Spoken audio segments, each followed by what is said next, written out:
Time now for sports on 104.7 The Cave. Here's Ned Reynolds. Mike, the intern, Ned Reynolds in the studio. Halfway point of the week. Chiefs got their targets locked and loaded on the Philadelphia Eagles. In the meantime, we got a new word on Worthy. Well, not really. It's pretty much still a day-to-day situation.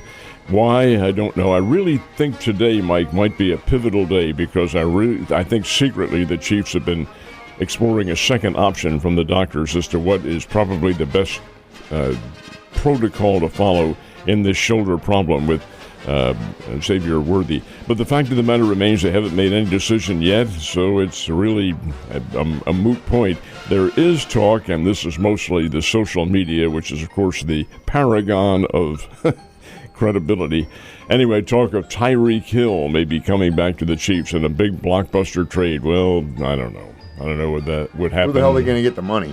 That's the money, and do you want to put up with that? The guy's a problem. I mean, if, again, Beach, if Tyreek's looking at it like, you guys can pay me $3 million, $5 million this year, and then at the end of the year we'll figure it out, and let's just have another run at it. I mean, he doesn't really his social life isn't going so great right now, so he probably needs the distraction of being on a winning team.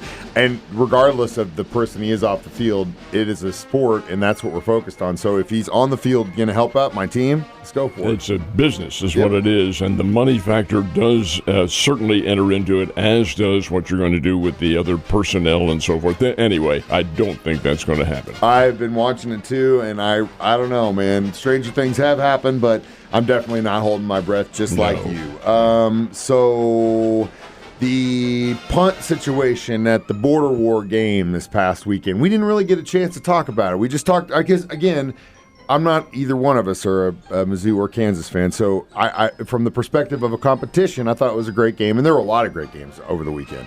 But, of course, the punt situation. This is, and that's where you get into the sticky. It really had nothing to do with the game. No, not the outcome. Procedural circumstance, and the Big 12 Conference refereeing crew has been suspended. I really think, not an official, but I think that's a bit of a stretch. What happened was that Missouri created a safety. Kansas quarterback was tackled in the end zone. That's a safety right there. That's 2 points. Happens maybe 2, 3, 4 times a year. Not rare, but it's not a common factor in any football game. Anyway, after a safety, the team that had the safety put on them, the defensive team, gets 2 points. And the team that created the fumble team, which was Kansas in this point, has to kick off. And they kick off from the 20-yard line. Well, I didn't know this. I must admit, and a lot of my friends did not know this. It used to be it's a free kick. There's nobody coming at you or anything like that. It used to be that you could kick it either from the ground or a punt. The punt is out. It was outlawed, or the rule went against it in 2015. College football changed its rule. You can't punt. You have to kick the ball from on the ground, a drop kick or a regular kickoff. Kansas was allowed to punt the ball. All right, did it make a big difference? No, of course not. But the fact of the matter remains it was a mistake, and the officiating crew's been suspended for one game this weekend. That's one paycheck out of there, and they probably won't be in good graces from here on in. You can't change the rules. They didn't know it. I didn't know it. Many people. Missouri didn't know it. Here's Drinkwitz, okay, and we're going to get a punt here. You used to be allowed to do that, and in the NFL, you can do it, but not in college. I'm glad that there's at least an attempt at consistency in some sport of officiating. So that's good. I mean, it is what it is. All right. Anything happened to your boy from Philly? Yeah, how much he paying? How much he paying the NFL? $57,000. He's been fined $57,000, but he has not been suspended and won't be. So he'll be in the game against the Kansas City Chiefs. What happened, the NFL said, do we want to suspend him? He was kicked out of the game after only 6 seconds. That's all that happened. It was the first play, and he had the spitting incident with Dak Prescott. So the NFL said that ejection is enough. He wasn't paid for that one, so that's tantamount to a one-game suspension, so we won't suspend him for this $57,000 fine, and he will be wearing the green and white on Sunday. And I'll be wearing the red and gold. The Cardinals still in the Pacific Northwest and how they handle against the Mariners yesterday. Well, they will be again tonight, too, and then that'll end this episode out there in the northwestern part of the United States. Cardinals lost again to Seattle last night, 5-3. Seattle has to win these games. They're maintaining, by a very slim margin, a place as a wild card team in the American League. But the Cleveland Guardians are really putting on the pressure, as are the Texas Rangers. So the Mariners have to win, and they did last night, 5-3. Josh Naylor had a home run in the fourth inning that broke a tie, and the Seattle Ball Club goes on to win the game. They'll play again tonight, and then the Cardinals take Thursday off and come home on Friday.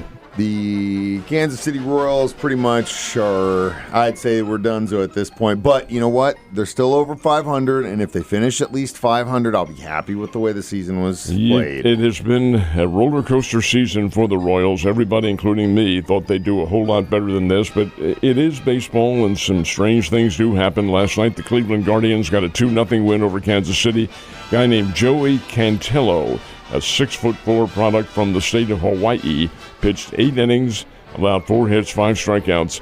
This big kid who did commit to Kentucky but didn't go there to the University of Kentucky. Instead, he signed with the San Diego Padres and has now ended up with the Cleveland Guardians. Anyway, Cleveland wins the game 2-0. Those teams don't complete it either. They'll play again on Thursday. So they have a game tonight in Cleveland and then a game Thursday night in Cleveland as well. Ned's brought in his big old dusty book of facts once again. So what happened on this date in history, my friend? This one registers with me because I was there when it happened, and it was here in Missouri, up at Busch Stadium in St. Louis, the Cardinals and the Philadelphia Phillies, 51 years ago, 1974, September 10th. Both teams were out of the race, all races. They're just playing out the string. Philadelphia was getting better, and the Cardinals were not. But the Cardinals had a big deal going on because they had Larcenous Lou on their ball club. Larcenous Lou was Lou Brock, of course, the future Hall of Famer. He stole that night his 105th base of the season, and that broke the season record for stolen bases. It was held by Maury Wills. They stopped the game. I'd not forget it. Stopped the game. It occurred about the 4th or 5th inning.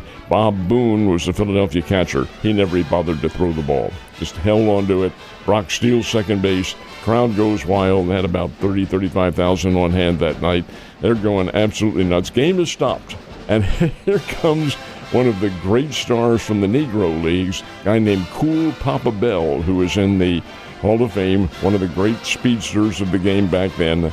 And he said, we're going to present this base to Lou Brock because he's going to steal it anyway. And that brought down the crowd. They loved that comment. But 105th stolen base, and this is the 51st anniversary of that event, which occurred up at Busch Stadium. Ned, have a great day, and I will see you tomorrow.